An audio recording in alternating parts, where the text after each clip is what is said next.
Summer matcha. Hello beautiful people, welcome to my channel. Nandito kami sa Espresso House. Malaki ito kaso lang hindi naman tayo pwede magkuha ng video na may mga tao. Sa kahintay namin dahil siyan nga nag-order siya ng maintenance medicine niya online. Dahil ganito yan dito sa Sweden. Tatawag ka, mahigit na 2 hours yan na tumatawag. Kaya nag-ano lang kami dito. Naglakad-lakad. Pumunta kami doon sa yung anuhan ng mga tourist kasi may mga doon may mga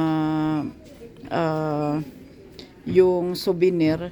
Nakita ko kasi sa isang isang katrabaho ko noon sa unang trabaho ko na may bag na maganda na nakalagay na Sweden. Aywan ko saan niya yung binili kung sa Denmark. Maganda talaga yung bag.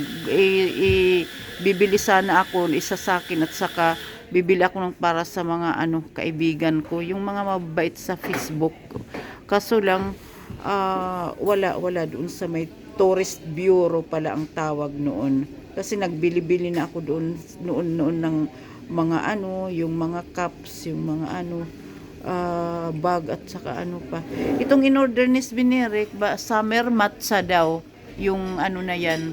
Yeah. Ba Det är som en kall dryck. Aha, okay.